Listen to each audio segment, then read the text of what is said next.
আজকে দাঁড়িয়ে তাদের সচেতনতা দেখানো উচিত ছিল না। যখন আমি চেঁচামেচি করছি, যখন ওদের কন্ট্রোল রুমে গেছিলাম, আমি ওই কন্ট্রোল রুমে গিয়ে আমাকে ফর্ম ফিল আপ করানো হলো, কিন্তু ততক্ষণ পর্যন্ত পেশেন্টরা মাটিতে পড়ে গেল, তাকে কোনো অক্সিজেন দেওয়া হলো না। আমার কলিগ, আমার বুক ফাটছে, হয়তো বেঁচে যেতেন, হয়তো যদি সিপিআর তখন দেওয়া হতো, হয়তো যদি কোনো মেডিকেল প্র্যাকটিশনার থাকতো, হয়তো তিনি বাঁচিয়ে তুলতে পারতেন, এই অঘটনটা হতো না।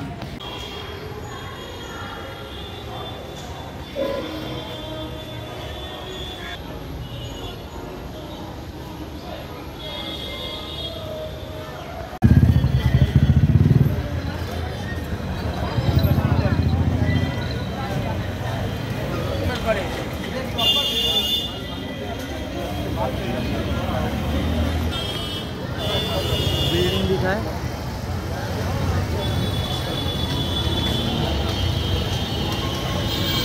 तो जे এখানে মর্গে জিজ্ঞেস করা আছে কিনা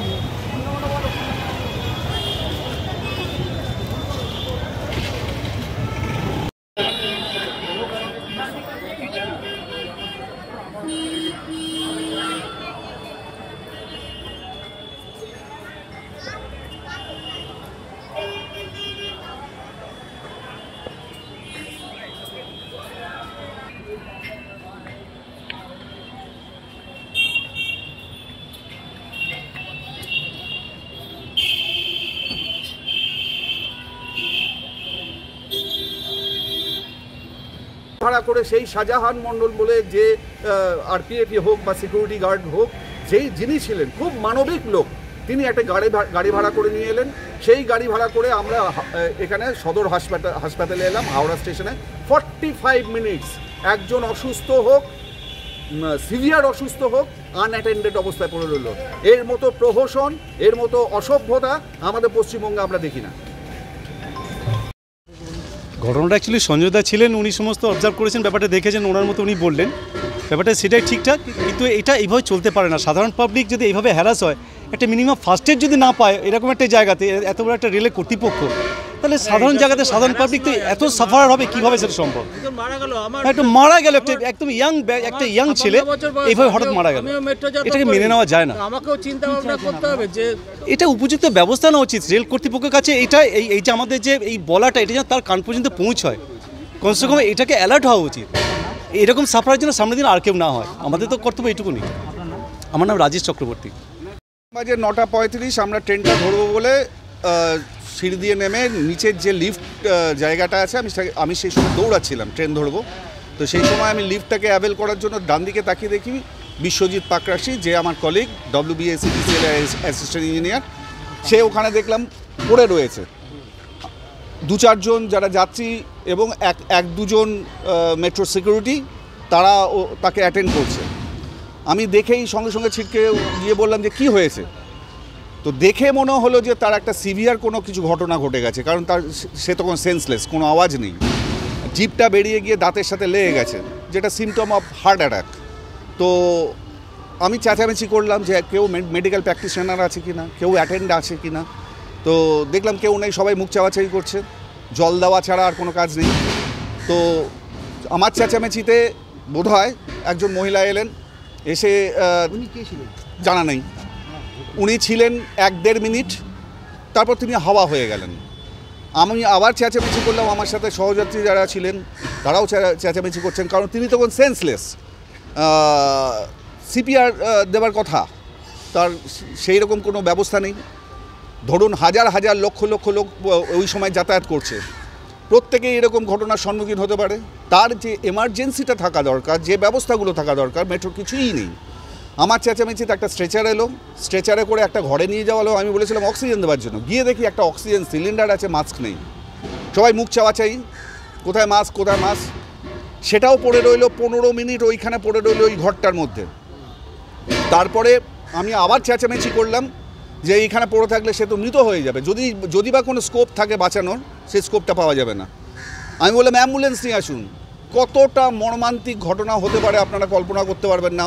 লক্ষ লক্ষ লোক যাচ্ছে, অ্যাম্বুলেন্স নেই। ওই সিকিউরিটি গার্ডরা একটা গাড়ি ভাড়া করে নিয়ে এলো, সেই গাড়িতে করে আমরা হসপিটালে নিয়ে এলাম। সেখানে না আছে এসি, না আছে কোনো অ্যারেঞ্জমেন্ট। এরকম একটা মেট্রো স্টেশন যেখানে হসপিটালে নিয়ে আসার পর কি বললেন ডাক্তার? ডাক্তার তো প্রথমে দেখলেন, দেখেই তার যা টেস্ট আছে, তার যা সিমটোমেটিক যা যা যা টেস্ট করতে হয় দেখেই বললেন যে ব্রড ডেড। তাহলে অন দ্য ওয়ে নয়, ঘটনাটা ঘটেছে ওই 45 মিনিটস, যেটা আনঅ্যাটেন্ডেড অবস্থায় মেট্রো স্টেশনে পড়েছিল, সেখানের জন্য লোকটি মারা গেল। কিন্তু মেট্রো কর্তৃপক্ষ রয়েছে যেটা দাবি যে 9:30টার কাছাকাছি এই ঘটনা ঘটে, 9:38-এ হাওড়া জেলা হাসপাতালে পৌঁছে দেওয়া হয়। কে বলেছেন? কোনো এখানে মেট্রো কর্তৃপক্ষ সম্পূর্ণ মিথ্যা কথা বলেছেন, দায়িত্ব জ্ঞানহীন মন্তব্য। কারণ আই ওয়াজ দি উইটনেস, আমি accompanied by the dead body. সম্পূর্ণ মিথ্যা কথা বলেছেন। আপনি কি বলছেন 45 মিনিট কাছাকাছি 45 মিনিটস অ্যাট লিস্ট ওখানে ছিলেন, তারপরে গাড়ি করে এসে আমরা হসপিটালে এসেছি।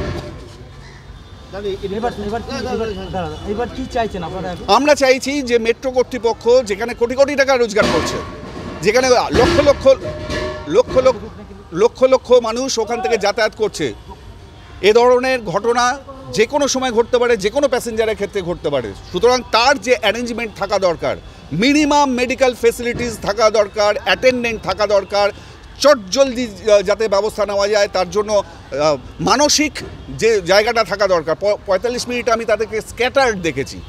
কোনো রকম পাশাপাশি মেট্রো কর্তৃপক্ষকে জিজ্ঞেস করা হলে বলেন যে সেখানে ফার্স্ট এড রয়েছে, কিন্তু আপনি অভিযোগ করছেন যে অভিযোগ নয়, এটা অভিযোগ নয়, এটা সম্পূর্ণ আমার নিজের চোখে দেখা, আজকে ফেস করা। আমার একজন কলিগ আমার চোখের সামনে মৃত হলেন 45 মিনিট আনঅ্যাটেন্ডেড অবস্থায়। এর দায়িত্ব কে নেবে? উনি কোথায় যাচ্ছিলেন? কি মনে করছেন যে ওইখানে যদি অক্সিজেন পেতেন হ্যাঁ, বাঁচতেও পারতেন। তার যদি সিপিআর দেওয়া হতো সেই সময় বেঁচেও যেতে পারতেন।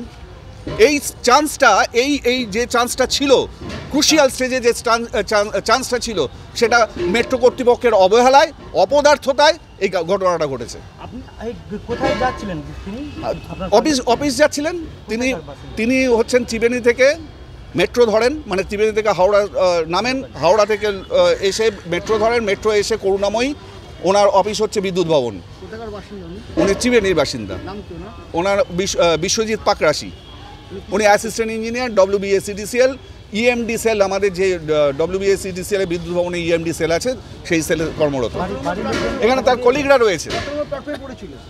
প্ল্যাটফর্ম তো নয়, লিফটের সামনে, ওটা মেট্রো লিফটের সামনে, যেখানে আমিও আমারও বাড়ির লোকজনকে খবর দেওয়া হয়েছে, তারা আসছেন। আমরা বলতে পারিনি তিনি মৃত, আমরা সবাই কলিগরা এসে উপস্থিত হয়েছি। মানে আমি সেখানে একা ছিলাম, বাদবাকিরা এসছেন পরবর্তী সময়ে। তারা সমস্ত অফিস বন্ধ করে এখানে চলে এসছেন, কিন্তু মেট্রো কর্তৃপক্ষের এখনও পর্যন্ত দেখুন। দিন আগেই দক্ষিণেশ্বর স্টেশনে কুপিয়ে খুন করে দেওয়া হলো একটা ছাত্রকে, তারপরে মেট্রো এই অবস্থা। তাহলে কেউ যে সিনসিয়ারিটিটা ওই ঘটনাটার পরিপ্রেক্ষিতে হওয়া উচিত ছিল, অ্যালার্মিং সিচুয়েশন ছিল। মেট্রো কর্তৃপক্ষ কতটা অপদার্থ, কতটা মানে যাকে বলবো অযোগ্য, এর থেকে অ্যারেঞ্জমেন্টটা পর্যন্ত নেই। আমার নাম সঞ্জয় চক্রবর্তী, আমি ডিভিশনাল ইঞ্জিনিয়ার, আমি WBSCDCL এর।